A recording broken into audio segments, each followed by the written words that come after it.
புரட்சி தலைவர் எம்ஜிஆர் அவர்களை பற்றி துக்ளக் ஆசிரியர் சோ அவர்கள் கூறியதை தற்போது காண்போம். அரசியலை தவிர்த்து பார்த்தால் கூட எம்ஜிஆர் அவர்களுக்கு இருக்கும் பாப்புலாரிட்டி இந்தியாவிலேயே வேறு எந்த திரைப்பட நடிகர்களுக்கும் இருக்க முடியாது. திரையுலகில் எம்ஜிஆர் அவர்களோடு எனக்கு ஏற்பட்ட அனுபவங்கள் பல. அவற்றில் ஒரு சிலவற்றை பற்றி மட்டும் எழுதுகிறேன். துக்ளக் பத்திரிகை ஆரம்பிப்பதற்கு ஓரிரு வருடங்களுக்கு முன்னால் ஜெய்ப்பூரில் அடிமை பெண் படப்பிடிப்பு நடந்து கொண்டிருந்தது. பல நடிகர்கள், டெக்னீஷியன்கள் சுமார் 15 நாட்கள் அங்கே தங்கியிருந்தோம். ஒவ்வொருவரையும் எம்ஜிஆர் அவர்கள் அக்கறையுடன் கவனித்துக் கொண்டது போல் வேறு எந்த தயாரிப்பாளரும் தன் படம் சம்பந்தப்பட்ட எவரையும் கவனித்துக் கொள்வாரா என்பது சந்தேகம்தான். தங்கும் வசதி, சாப்பாடு எல்லாம் ஒவ்வொருவருக்கும் திருப்திகரமான முறையில் இருக்கிறதா இல்லையா என்பதை அவ்வப்போது எம்ஜிஆர் அவர்களே நேரில் கவனித்துக் கொள்வார். படப்பிடிப்பின் போது ஒரு சில நாட்கள் கடும் வயிற்று வலியால் நான் அவதிப்பட்ட போது எம்ஜிஆர் அவர்கள் என்னிடம் காட்டிய பரிவு என்னால் மறக்க முடியாது. படப்பிடிப்பு தடைப்படுவதை பற்றி எம்ஜிஆர் அவர்கள் சற்றும் கவலைப்பட்டதாகவே தெரியவில்லை. அதே சமயத்தில் சென்னையில் ஒரு வழக்கை நடத்துவதற்காக நான் ஆஜராக வேண்டியிருந்ததால் உரிய நேரத்தில் என்னை அனுப்பி வைப்பதற்கும் எம்ஜிஆர் அவர்கள் எடுத்துக்கொண்ட சிரமம் கொஞ்சம் நஞ்சமல்ல. எனக்கு வயிற்று வலி குணமான பிறகு கூட என்னை படப்பிடிப்பிற்கு அழைக்காமல் என் நண்பர்களை அழைத்து உண்மையிலேயே அவருக்கு குணமாகிவிட்டதா, இல்லை ஷூட்டிங் தாமதமாகிறது என்ற காரணத்திற்காக குணமாகிவிட்டது என்று கூறுகிறாரா என்று விசாரித்து கொண்டார் எம்ஜிஆர் அவர்கள். அவருடைய டாக்டரை அனுப்பி நான் பரிபூர்ண குணமடைந்து விட்டேன் என்று அவர் சர்டிபிகேட் கொடுத்த பிறகுதான் சம்பந்தப்பட்ட காட்சிகளை எடுக்க ஆரம்பித்தார் எம்ஜிஆர் அவர்கள். என் விஷயத்தில் மட்டும் இப்படி என்பதில்லை. எல்லா நடிகர்களுக்கும் டெக்னீஷியன்களுக்கும் ராஜ உபசாரம்தான். ஜெய்ப்பூரில் அடிமை பெண் படப்பிடிப்பு நடந்து கொண்டிருக்கும் போதுதான் அவருடைய 100வது படமான ஒளிவிளக்கு தமிழகத்தில் ரிலீஸ் ஆகிறது. நீங்கள் சென்னையில் இருந்தால் பெரிய விழாவாக நடத்திருக்கலாமே என்று நான் எம்ஜிஆர் அவர்களிடம் கேட்டேன். சிரித்துக்கொண்டு பேசாமல் இருந்து விட்டார் எம்ஜிஆர் அவர்கள். என்ன இருந்தாலும் ஒரு கதாநாயக நடிகருக்கு 100வது படம் என்பது ஒரு முக்கியமான மைல்கல். அதை இவர் எந்த விதத்திலும் கொண்டாடாமல் விட்டுவிடுகிறாரே என்ற எண்ணம் என் மனதை உறுத்தியது. ஒரு சிறிய அன்பளிப்பை வாங்கி ஒரு வாழ்த்து பத்திரத்தையும் எழுதி ஜெய்ப்பூர் வந்திருந்த அத்தனை டெக்னீஷியன்கள், நடிகர்களின் பெயரையும் குறிப்பிட்டு நானே கையெழுத்திட்டு எல்லோரது முன்னிலையிலும் எம்ஜிஆர் அவர்களுக்கு வாசித்தளித்தேன். அதை வாங்கி கொண்ட எம்ஜிஆர் அவர்கள், என்ன இது, காகிதத்திலேயே 2 பக்கமும் எழுதிட்டீங்க, நான் இதை 2 பக்கமும் கண்ணாடி போட்டு ஃப்ரேம் போட்டு வச்சிக்க போறேன் என்று கூறினார். நான் செய்த சிறு காரியத்திற்கு எம்ஜிஆர் அவர்கள் தெரிவித்த நன்றி மனப்பூர்வமானதாக இருந்தது. ஒரு முறை ஷூட்டிங்கிற்காக ஒகேனக்கல் சென்றிருந்தோம். நான் போய் சேரும்போது எம்ஜிஆர் அவர்கள் அவுட்டோர் லொகேஷனில் இருந்தார். நானும் அந்த காட்சிகளுக்கு தேவை என்று என்னிடம் கூறினார்கள். மேக்கப் போட்டுக்கொண்டு நான் லொகேஷனுக்கு சென்றேன். என்னுடைய நண்பர்கள் சிறிது நேரம் கழித்து அங்கு வருவதற்காக காரில் புறப்பட்டிருக்கிறார்கள். இதற்குள் எம்ஜிஆர் அவர்கள் என்னிடம் லொகேஷனில் இடவசதி எல்லாம் சௌரியமாக இருக்கிறதா என்று கேட்டு தெரிந்து கொண்டார். அதன் பிறகு எம்ஜிஆர் அவர்கள் சம்பந்தப்பட்ட காட்சி முடிந்துவிடவே அவர் புறப்பட்டு போய்விட்டார்.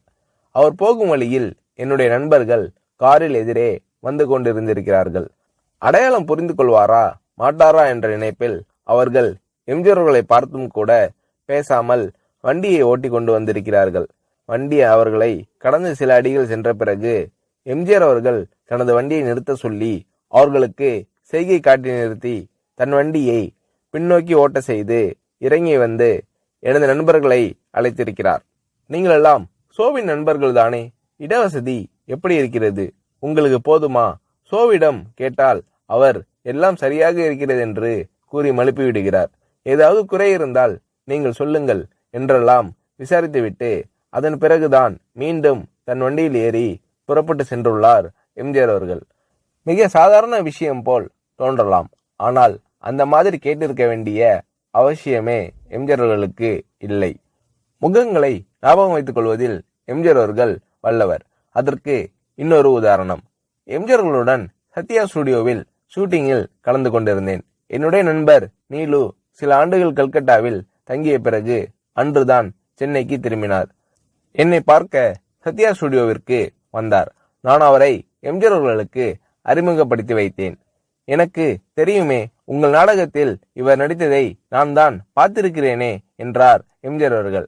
அதற்கு முன்தினம் எம்ஜிஆர் அவர்கள் எங்கள் நாடகத்திற்கு வந்திருந்தார். ஆனால் நீலுவோ அன்றுதான் கல்கட்டாவிலிருந்து திரும்பியிருந்தார். ஆகையால் நான் எம்ஜிஆர் அவர்களிடம் சொன்னேன், நேற்று நீங்கள் பார்த்த நாடகத்தில் அவர் நடிக்கவில்லை. கல்கட்டாவிலிருந்து இன்றுதான் சென்னைக்கே வந்திருக்கிறார் என்றேன். எம்ஜிஆர் அவர்கள் என்னை கேட்டார், நேற்று நடந்த நாடகத்தில் பார்த்தேன் என்று நான் சொன்னேனா? 3 ஆண்டுகளுக்கு முன்னால் திருவல்லிக்கேணியில் என்கேடி கலா மண்டபத்தில் மனமொரு குரங்கு நாடகத்தில் ஒரு அடங்கா பிடாரி மகனின் தந்தையாக அரிசி வியாபாரியாக நடித்தவர் இவர்தானே, அதைதான் நான் சொன்னேன் என்றார் எம்ஜிஆர் அவர்கள். நானும் சரி, நிலுவும் சரி, இதை எதிர்பார்க்கவில்லை. இவ்வளவு ஞாபக சக்தியா என்று வியந்தோம். சினிமா நாடகங்கள், பொது நிகழ்ச்சிகள் என்று பல இடங்களில் பலரை சந்திக்கும் இந்த மனிதருக்கு இவ்வளவு கரெக்டா ஒரு முகத்தை ஞாபகத்தில் வைத்துக் கொள்ள முடிகிறதா என்று ஆச்சரியப்பட்டு போனோம். திரையுலகில் எம்ஜிஆர் அவர்களிடம் நான் கண்ட வேறொரு சிறப்பு, சினிமா டெக்னிக்குகளை அவர் கரைத்து குடித்திருந்த விதம். ஒரு நல்ல டைரக்டருக்கு வேண்டிய எல்லா தகுதிகளும் உடையவர் எம்ஜிஆர் அவர்கள் என்பதில் சந்தேகமே வேண்டாம். சண்டை காட்சிகளை படமாக்குவதில் வல்லவர் எம்ஜிஆர் அவர்கள் என்று கேள்விப்பட்டிருக்கிறேன். சில சமயங்களில் டைரக்ஷன் எம்ஜிஆர் என்று விளம்பரப்படுத்தப்படும் படங்களை பற்றி சிலர் வேறு யாரையாவது டைரக்ட் செய்ய சொல்லிவிட்டு அவர் தன் பெயரை போட்டுக் கொண்டிருப்பார் என்று கூற நான் கேள்விப்பட்டிருக்கிறேன். இது வெறும் பிதற்றல். இன்னும் சொல்ல போனால் பல சமயங்களில் எம்ஜிஆர் அவர்கள் படங்கள் வேறு டைரக்டரின் பெயரில் வெளிவரும்போது கூட அவற்றிலும் பல காட்சிகளை எம்ஜிஆர் அவர்களே டைரக்ட் செய்திருப்பார். இதுதான் உண்மை. எம்ஜிஆர் அவர்கள் செய்துள்ள தான தர்மங்கள் ஏராளம் என்பது எல்லோருக்கும் தெரியும். தவிர எந்தவிதமான விளம்பரமும் இல்லாமல் எம்ஜிஆர் அவர்கள் செய்துள்ள உதவிகளும் அநேகம் உண்டு. உதவி பெற்றோர்கள் கூட என்னிடம் கூறியிருக்கிறார்கள். மிகவும் தேவையான சமயத்தில் செய்யப்படும் உதவி போன்ற நல்ல காரியம் வேறு எதுவும் இல்லை. இந்த மாதிரி நல்ல காரியங்களை எம்ஜிஆர் அவர்கள் செய்திருக்கிறார் என்பது மறுக்க முடியாத உண்மை.